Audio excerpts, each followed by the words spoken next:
Hey friends, in this video I want to address the topic of Autoqueue, always a fun and heated area of discussion. That little green button in your production buildings makes your unit training fully automated, with your queue being on repeat until you stop it. In essence, the job of this system is to make the game more approachable to a broad range of players. You no longer need to keep a rhythm of selecting your buildings for each production cycle and then ensure that the queue remains constant.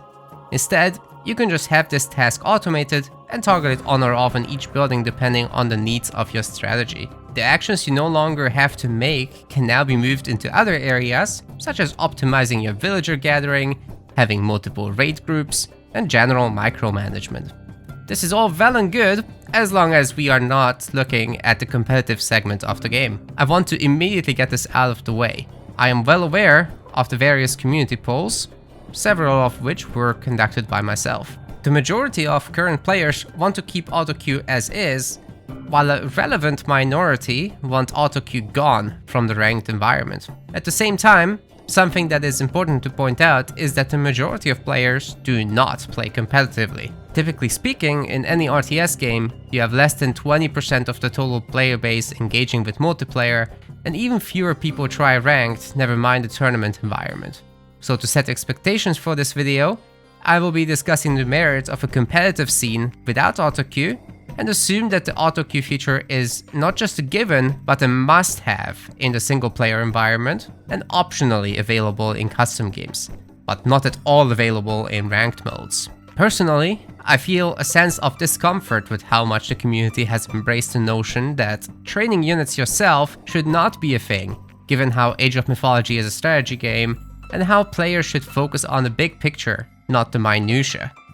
My aim today is to remind people of the essential role that RT plays in RTS. When managing several building types and so training queues, especially when they are spread across multiple locations, an ever-increasing mechanical load is introduced to gameplay without Autoqueue. You not only have to consider what units you want to train when, but also most of the time you want to make sure your buildings do not sit idle. At the same time, you don't want to create a queue of multiple units in the same buildings, as these cost pre-allocated resources that you now can't use elsewhere, such as for upgrades or buildings. The constant need to keep these aspects optimized and to still be able to execute the rest of the important things in the game, like economy management, micromanagement, and more, is not a simple task. You can think of your attention and your physical inputs as limited resources that you need to make allocation decisions with. Do I choose to focus more on my production and economy? Or since I have some stockpiled resources, do I just create a queue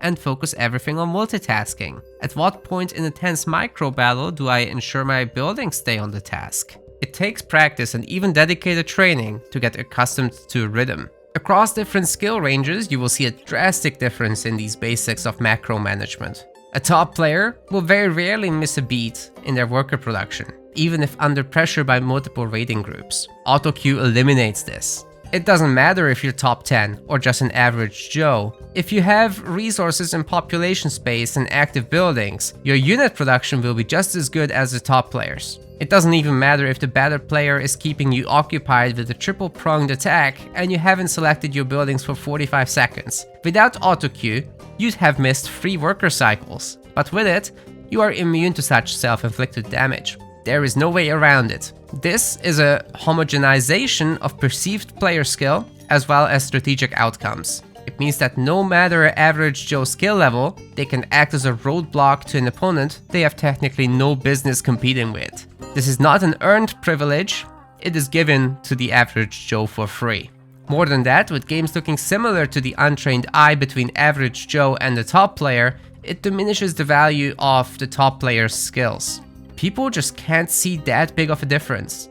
This leads to a culture of backseat gaming and lack of appreciation for what the top players are capable of, and thus a lack of respect. With top tier RTS players having spent a significant amount of time honing their skills, Many have learned to appreciate the process that goes into that. To boil it down to its essence, one must recognize the tiniest errors in their play to be able to play at a high level of efficiency. This takes some serious investigation and issue identification, and then the drills I mentioned come after. All in all, a self-improvement process. Unlike with the single-player experience, you cannot finish multiplayer, as the theoretical ceiling is near infinite, or it would be, if not for automation. Perpetual self-improvement and honing of skills is one of the most valuable gifts that I have been given by RTS games. They have taught me that nothing I ever do will be perfect. There's always going to be small errors, no matter how hard I try, but what I can take control of is reaching an understanding of what mistakes make the highest impact, and then work towards eliminating these one by one. Words to live by, really. It's obvious that to many, Age of Mythology is just a game, but depending on your attitude, it and other games can be much more. This whole mindset is what drives competition. When I look at someone with impeccable micro, I want to practice to reach that level. I don't go to the forums to tell the developers to nerf micro. When I see someone with a clever build order, I try to copy it to understand it, and then I iterate it to my own needs, often using math and direct experiments to explore optimizations. I don't expect machine learning AI to optimize everything for me. When I play against someone that rates me in 3 places, and I lose focus on my production in the chaos, I will work on my map vision to help me see things coming from a mile away, which will give me the much needed time to put defenders in position. I don't demand the developers automate my production for me. I believe we live in times where people take things for granted and don't expect to have to work towards skill growth. Again, it is a game, and I understand that people use it to relax. But Age of Mythology has been struggling in the competitive setting, and not just because it's an old game. There is just not much to work towards with Autoqueue doing the work for you. If you dedicate yourself to the path of self-improvement, time invested into mechanical skills have diminishing returns compared to build order optimization and researching optimal strategies per map and matchup. I believe this is the main reason why competitive players have preferred other games, such as Age of Empires 2 or StarCraft 2 over the years. As a result, the remaining top players have been deprioritizing mechanical skills and frankly became mechanically lazy on average, as there is no tangible benefit to investing into mechanics past the point. Age of Mythology has plenty of opportunity for skill expression and spectacular moments. I mean, we have mythical beasts, epic heroes, and god powers. These can all act as hype generators.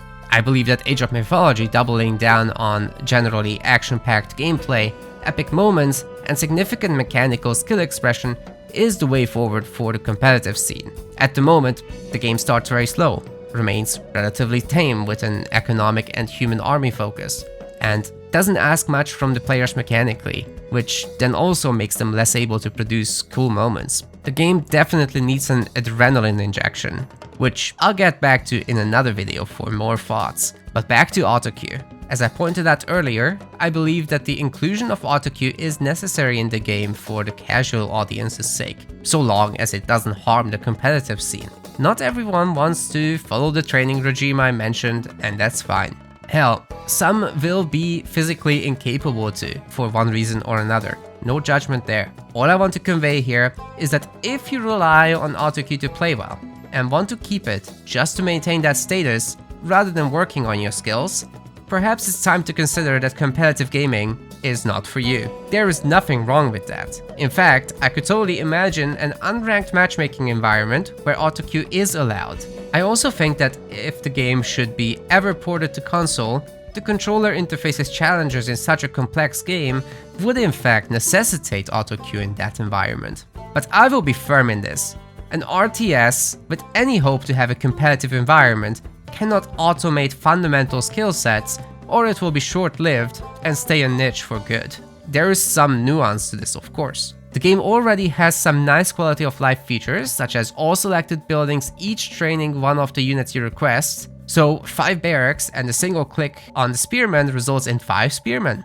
I would like to see more quality of life, like easy management of multiple building types in one control group, as seen in StarCraft 2, and some queue information in the UI. I'd also like a very responsive attack move and more advanced shift queues. Or individual unit cards for a better overview of health statuses and better control. Anything like these is fantastic, and I'll eventually get around to these in other videos. Autoqueue, however, crosses a line that goes well beyond quality of life. This is strategic level automation. Much unlike automated farm reseeding in Age of Empires 2, this tool takes too much control of your actual playstyle by controlling what your army looks like and trivializing the real-time aspects of RTS. I would like to appeal to the developers to take a chance for the sake of the future of the game. What's the worst that could happen? If I am wrong, and you see no growth, and the community is raising pitchforks, you simply go back to how things were. No harm done. No one will permanently quit or boycott against an experiment. But if I am right, and you do the right things to make the competitive experience epic and rewarding to skilled players that put in real effort, there is a huge opportunity here with attracting players from outside of the current Age of Mythology audience. It's all about what the developers want for the competitive scene. Just a quick burst on launch and then back to normal, or aiming for the stars and offering longevity, growth potential, and reasons to stay. Age of Mythology to me has been a bit of a bet. I have some confidence that in the right hands, the setting offers the tools to make for an incredible player and spectator experience. This is why we have been hosting leagues and show matches for 2 years with my RTS esports project MetaPlays. We are soon starting a new league, so best make an account on our website to be among the first to know. And in the meantime, we have the YouTube channel with more than 100 uploads of the past tournaments and show matches. Would love to reach 2,000 subscribers on that channel with your help. What do you think about the Autoqueue topic? Does mechanical skill matter to you in the competitive setting? Does the presence of a tiny tournament scene stop you from enjoying campaigns? Or can Age of Mythology save esports? Don't hold back, I can take it. See you in the next video.